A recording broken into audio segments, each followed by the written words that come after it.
Inter second ఇయర్లో pass అయిన విద్యార్థి లేదా ఫెయిల్ అయిన విద్యార్థి ఇంప్రూవ్మెంట్ రాసుకునే అవకాశం ఉందా? ఎవరికి ఈ అవకాశం ఉంది? ఎటువంటి విధానాలు పాటిస్తే ఈ అవకాశాన్ని ఉపయోగించుకోవచ్చు? ఏ విధంగా విద్యార్థులు మార్కులు పెంచుకోవచ్చు?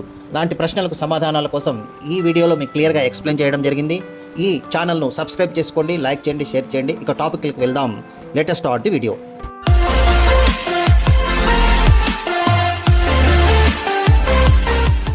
ఓకే స్టూడెంట్స్, ఈరోజు మనము ఈనాడు పేపర్లో ఒక ఆర్టికల్ గురించి మనం చూడొచ్చు. ఇంటర్ విద్యార్థులకు సీనియర్ ఇంటర్లో ఇంప్రూవ్మెంట్ అనేటటువంటి టాపిక్ ఇక్కడ మనం చూడవచ్చు. ఫెయిల్ అయినా ఉత్తీర్ణత సాధించిన సబ్జెక్టుల్లో రాసుకోవచ్చు అనేటటువంటి టాపిక్ మనం ఇక్కడ చూస్తున్నాం. అయితే ఈ టాపిక్ సంబంధించినటువంటి పూర్తి వివరాలు మనం ఈరోజు ఈ వీడియోలో తెలుసుకుందాం. ముఖ్యంగా సీనియర్ ఇంటర్లోనూ ఇంప్రూవ్మెంట్, ఫెయిల్ అయినా ఉత్తీర్ణత సాధించిన సబ్జెక్టుల్లో రాసుకోవచ్చు అనేటటువంటి టైటిల్తో ఒక టాపిక్ రిలీజ్ చేయడం జరిగింది. ఒక ఆర్టికల్ని మనం చూడవచ్చు. ఈ ఆలస్యం ఎందుకు, వెంటనే దీనికి సంబంధించిన వివరాలు ఈరోజు ఈ వీడియోలో మనం క్లియర్గా ఎక్స్ప్లెయిన్ చేయడం జరుగుతుంది. మన ఛానల్ ఇంకా సబ్స్క్రైబ్ చేయకుంటే ఎవరైనా సబ్స్క్రైబ్ చేసుకోండి, లైక్ చేయండి. ఇక టాపిక్లోకి వెళ్ళినట్లయితే, ఇంటర్ విద్యార్థులకు ప్రయోజనం కలిగించేలా ఇంటర్మీడియట్ విద్యా మండలి ఒక నిర్ణయం తీసుకుంది. దీనికి ఐటీ విద్యాశాఖ మంత్రి గారు నారా లోకేష్ గారు సూచించడంతో శనివారం ఒక ప్రకటన విడుదల చేయడం జరిగింది. ప్రథమ ద్వితీయ సంవత్సరాల్లో ఫెయిల్ అయిన ఉత్తీర్ణత సాధించిన సబ్జెక్టుల్లో ఇంప్రూవ్మెంట్ రాసుకునే విధానాన్ని అమలు చేయడం జరిగింది. దీనికి సంబంధించినటువంటి పూర్తి వివరాలు మనం ఒకసారి చూసినట్లయితే చూడండి, అవకాశం కల్పించడం జరిగింది. ఫెయిల్ అయిన సబ్జెక్టులను మళ్ళీ రాయడంతో పాటు పాస్ అయిన వాటిలో మార్కులను మెరుగుపరిచే అవకాశం ఇక్కడ ఉంటుంది. ఇప్పటి వరకు కేవలం ఫస్ట్ ఇయర్ విద్యార్థులకు మాత్రమే ఇంప్రూవ్మెంట్ అవకాశం ఉండేది. అయితే ఈ సంవత్సరం ఇప్పుడు సెకండ్ ఇయర్ విద్యార్థులకు కూడా ఇంప్రూవ్మెంట్ అవకాశాన్ని కలిగించింది బోర్డు.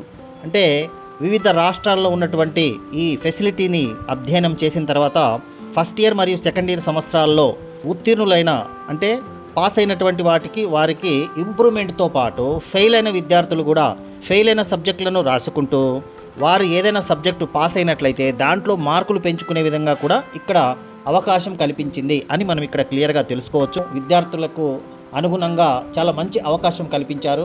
కాబట్టి మన ఎడ్యుకేషన్ మినిస్టర్కి ముందుగా థ్యాంక్స్ తెలియజేసుకుంటూ, ఈ సెకండ్ ఇయర్ విద్యార్థులు ఈ అవకాశాన్ని పూర్తిగా వినియోగించుకోండి, మరి మార్క్స్ను పెంచుకోండి అని నేను ఈ సందర్భంగా తెలియజేస్తున్నాను. ఇంకా ఈ టాపిక్ సంబంధించినటువంటి విషయాలు ఇంకా క్లియర్గా మీకు ఎక్స్ప్లెయిన్ చేయడం జరుగుతుంది. జేఈ మెయిన్స్ మరియు అడ్వాన్స్ పరీక్షల్లో అనేక పర్సెంటేజెస్, అంటే 75% ఓబీసీలకు, అట్లాగే ఎస్సీ ఎస్టీలకు 65% మార్కులు ఉండాలనే నిబంధన ఉంది.